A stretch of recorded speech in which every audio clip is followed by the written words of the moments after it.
Good day, students. I am Charina Pirogo, Bachelor of Physical Education. Today, I will be discussing about the domains of learning, and I will be more focused on psychomotor domain. But first, what is psychomotor domain? So it is a physical movement, utilize motor skills, areas, and the ability to coordinate them. It is usually measured in terms of speed, distance, procedures, or techniques in execution. So this domain focuses on motor skills and actions that require physical coordination. So we have here three persons who contributed the categories or labels under this domain and this psychomotor domain. So we have here Simpson, 1972. She contributed 7 categories in this domain. Dave, 1970, 5 categories. And Haro, 1972, contributed 6 categories. So before explaining each categories, let me also define this term, increasing complexity. So the categories for each domains can be thought of as degrees of difficulties. This domain are arranged so categories proceed from the simplest to the complex levels.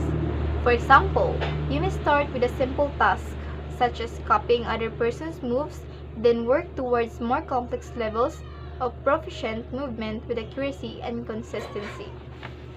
So, let's start from the 7 categories of Simpson, which is the perception, set, guided response, mechanism, complex, overt response, adaptation, and origination.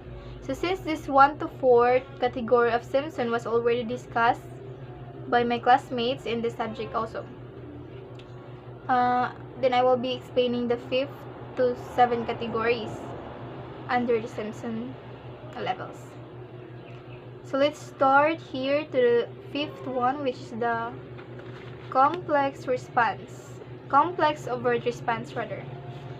The skillful performance of motor acts that involves complex movements patterns.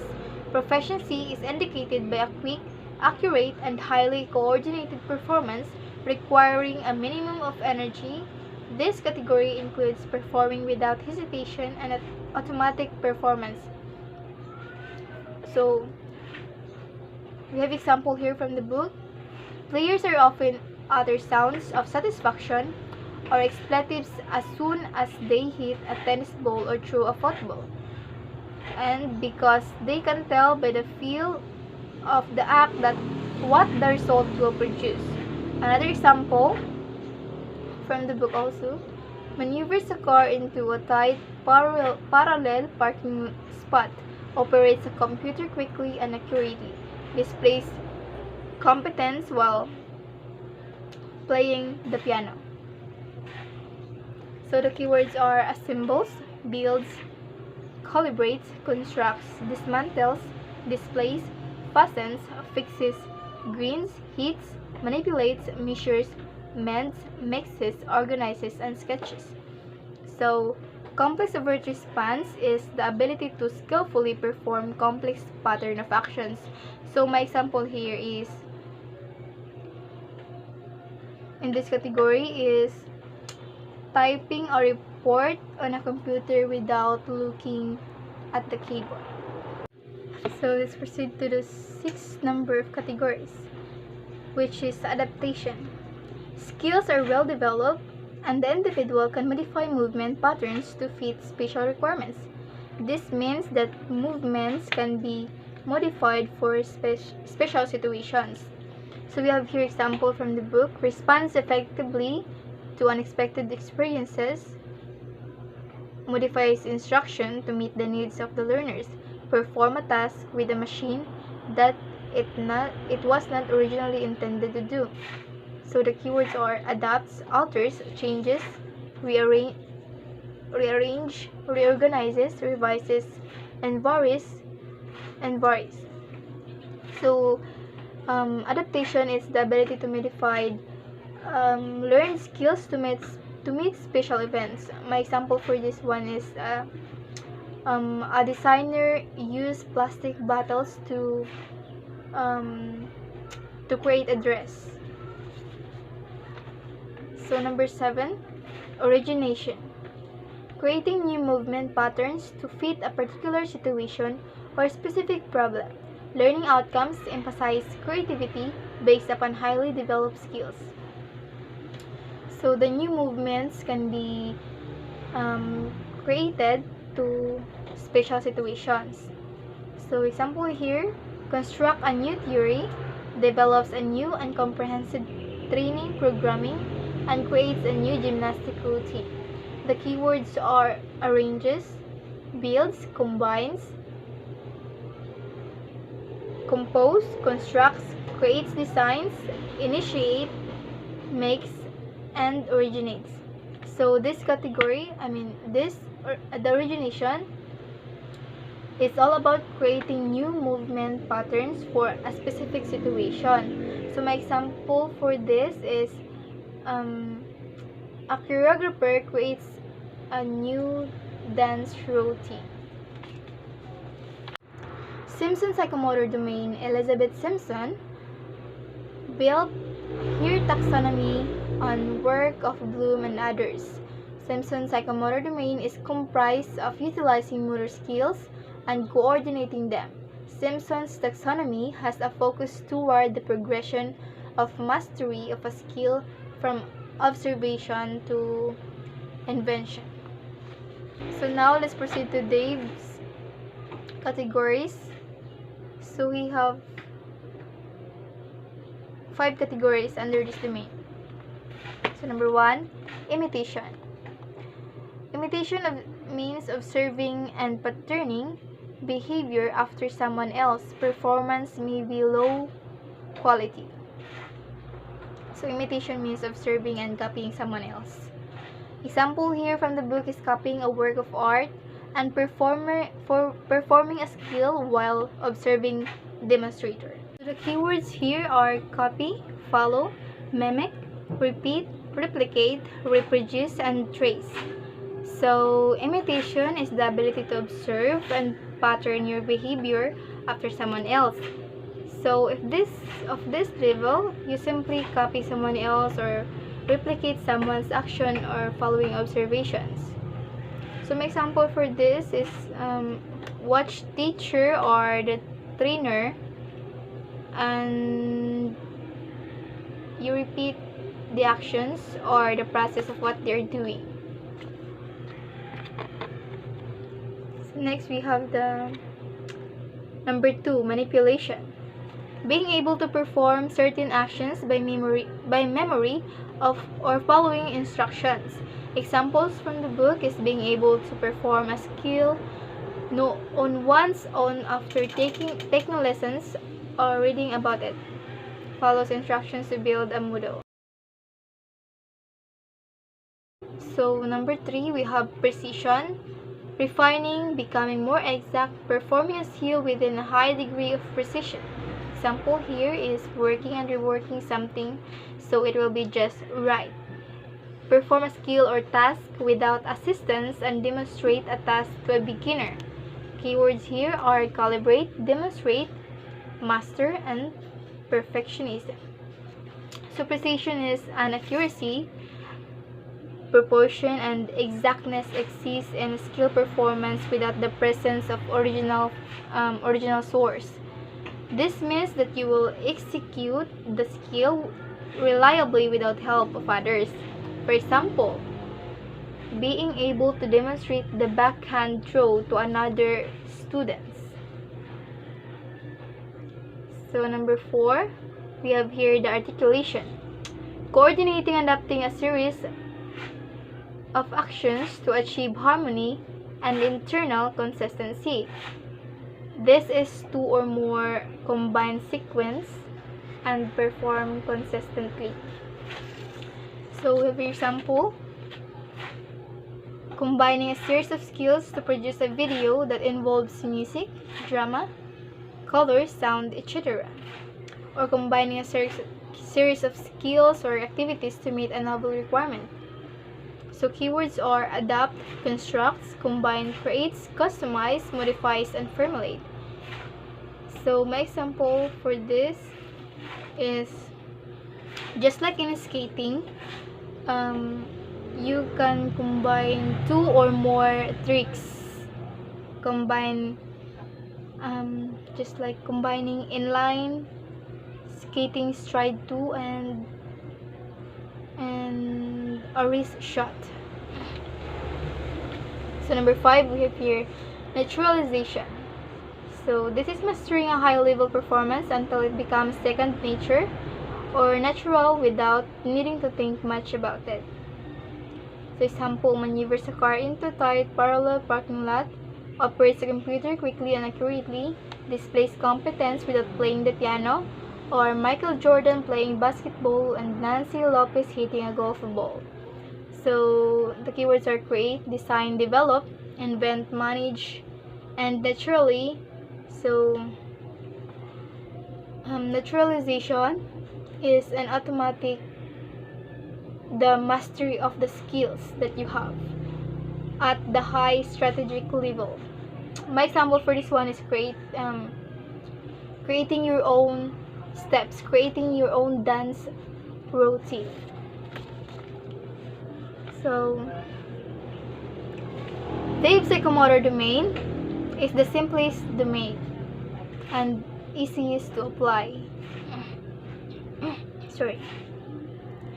The 5 levels of motor skills represents different degrees of competence in performing a skill. It captures the levels of competence in the stages of learning, from initial exposure to final mastery. Imitation is the simplest one, while the naturalization, the last one, is the most complex level.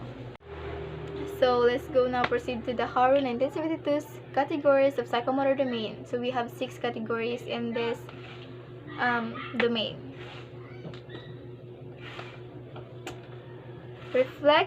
Number 1, reflex movements.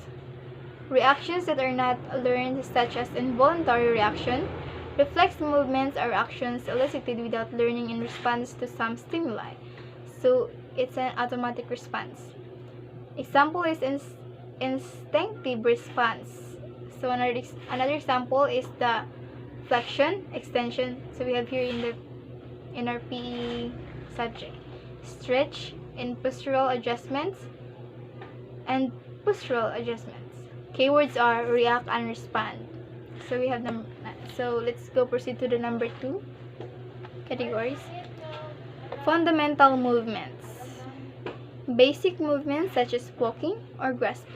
These are inherent movement patterns which are formed by combining of reflex movements and are the basis for complex skilled movements. So, example is perform a simple task just like walking, running, pushing, twisting, gripping, grasping, and manipulating. So, number 3, we have perceptual abilities. Response to stimuli such as visual, auditory, kinesthetic, or tactile discrimination.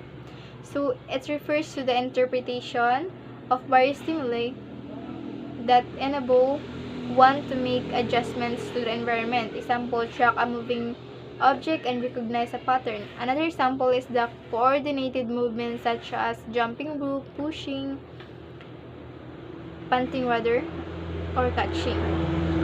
Keywords are catch a ball, draw, or write. So down to the 4 categories, physical activities or the fitness. It is the stamina that must be developed for further development such as strength and agility. So physical activities require endurance, strength, vigor, and agility, which produces a sound, efficiently functioning body. Example are all activities which require a strenuous effort for long periods of time, muscular exertion, and a quick, wide range of motion at the hip joints, and a quick, precise movements. Example from the book, gain strength, so you should run a marathon. Keywords are agility, endurance, and strength. So number 5, we have here skilled movements. It's an advanced learned movements as one would find in sport or acting. Skilled movements are the result of the acquisition of the degree of efficiency when performing a complex task. Examples are all skilled activities, obviously in sport, recreation, and dance. So we have also here example from the book. Using an advanced series of integrated movements, perform a role in a stage play or playing in a set of series in a sports game. So the keywords are adapt, constructs, creates, and modifies. So down to the last one, we have these 6 categories. Non-discouraging communication. So it is use effective body language such as gestures and facial expressions. It is a communication through bodily movements, ranging from facial expressions to sophisticated choreographies. Examples are express oneself by using movement, body postures, and facial expressions. That is the 6 categories of Harrow 1972. So Anita Harrow's taxonomy is focused on the development of physical fitness. She is more focused on the physical development and the physical fitness. Dexterity, agility, and body control to achieve a high level of expertise. So Harrow's taxonomy is organized according to the degree of coordination, including involuntary responses and learning capabilities. It starts with the simplest reflexes and goes to complex, highly expressive movements requiring coordination and precision. So these contributions or these categories of Simpson, Dave, and Harrow have been reorganized and changed into 4 categories or levels. So I'll be explaining the categories, outcome verbs, and the learning outcomes. So number 1, we have observing, active mental attention to a physical activity. The outcome verbs are watch, detect, distinguish, differentiate, describe, relate, and select. So the learning outcomes is detect nonverbal communication, cues, watch a more experienced person, observe and read directions. Number 2, we have imitating, attempt to copy a physical behavior. So the outcome verbs begin, explain, move, display, proceed, react, show, state, and volunteers. So the learning outcomes is show understanding and do sequence of steps with assistance and recognize one's imitations. So number 3, we have the practicing, performing specific activity repeatedly. So outcome verbs is bend, calibrate, construct, differentiate, dismantle, display, fasten, fix, grasp, grind, handle, measure, mix, operate, manipulate, and mend. So the learning outcomes is operate quickly and accurately, display competence while performance is moving towards becoming automatic as smooth. The last one is adapting, fine-tuning a skill and making prior adjustments to gain perfection. So the outcome verbs is organize, relax, shorten, sketch, write, rearrange, compose, create, design, and originate. So the learning outcome statements is that reform, automatically construct a new scheme or the sequence, and apply skill in new situation, create a very routine, and develop a new program. So that's all, I guess. Hope you understand my report. And sorry for the noisy environment. Thank you.